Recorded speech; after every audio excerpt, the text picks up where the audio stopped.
was gonna throw like obscure wrestling matches out there. And like I think you both have like some really classic ones out there that like you'd be like, man, that they actually had that match. I remember I was going through like on Reddit, it was just a bunch of matches.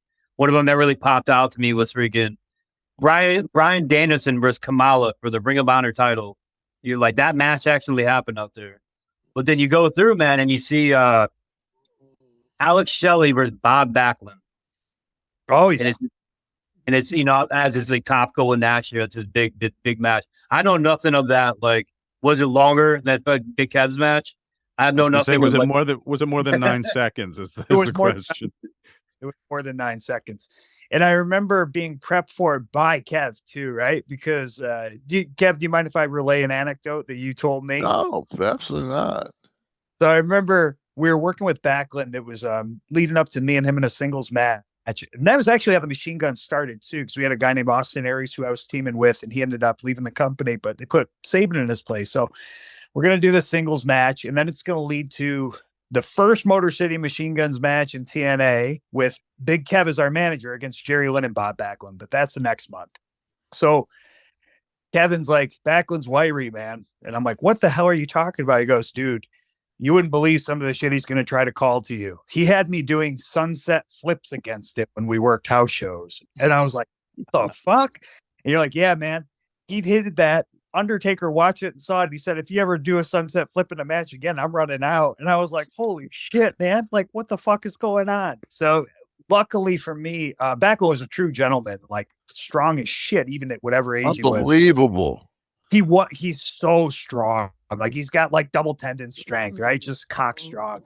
But our match got cut on time at the very last minute. And he had called probably like a 15 to 20-minute match, which I was more than happy to do with him. He had no idea what to do at that point, like, because we're on pay-per-view and we're live. I'm like, fuck, man, I don't know. We'll find out how this goes. So we just got through it as quick as we could. But then, yeah, I think the most important thing to remember is the next month when, for one match only, the Motor City Machine Guns had Kevin Nash as their manager. Yeah. Bob was he's in a bad way now, I think. So Really? Respect about but he was always, you hear living the gimmick, and Bob wasn't a gimmick really. He was just a wildly intense amateur-based wrestler on camera, and that was him.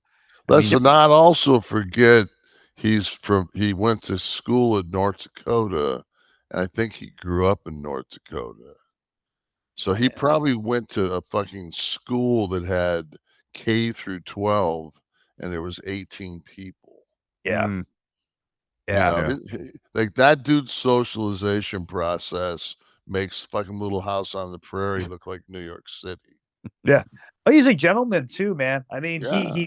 he really is like a really, really sweet guy. But the North Dakota thing makes a whole hell of a lot of sense. I mean, he's got to fucking just be, when it comes down to it, the fact that we fucking made the paparazzi Bob Backlund fucking exclusive. Think about that. It gave him some shots. Yeah, it brought him back. He brought him back and got some work. That's right. He was and a I judge. did that, and I did that consciously to hope that I could help pay back because of the favor he did for me in the Garden. It was awesome. It was awesome. He stuck around for probably like 6 months. Like he showed up again at the PCS January 2006. He was around until we had the tag match with Use Our Manager in July. So like, great, man. Like, way to return the favor. But he was cool. Strong as fuck, though, man. Unbelievable. He was. Tina has a question on the chat. I don't know if you want to ask it, Tina, in person, or you want me to read it. I'll read it, I guess. Any chance of Paparazzi Productions having a reunion on TNA when it comes back? I think it would be cool with guys like Trey Miguel, Ace, and Bay. Oh, she's talking about the PCS then. Another PCS in TNA. That's up to Kev, man. Well, I guess it's up to what they can pay Kev, but I would love to. I mean, to me, man, that's not.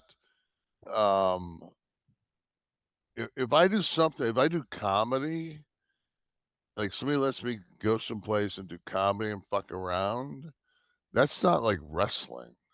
That's not Like, wrestling. No, like I watched for a split second. I don't know what it was, but it was Christian. Christian punched.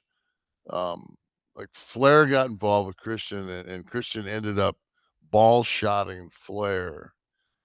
And it was just, I don't know, it was like a couple of days ago. I don't know if I saw it on YouTube or wherever I saw it, but I'm just like, God damn, man, like fucking no matter how many last matches Flair has, here he is taking a ball shot on fucking TV, fucking hard camera like a motherfucker. Like, damn, man. Reminds me of fucking Gary Oldman and fucking Dracula when he's fucking scaling the side of the fucking castle. Just I think another has to be fucking sweet too, for the record. yeah.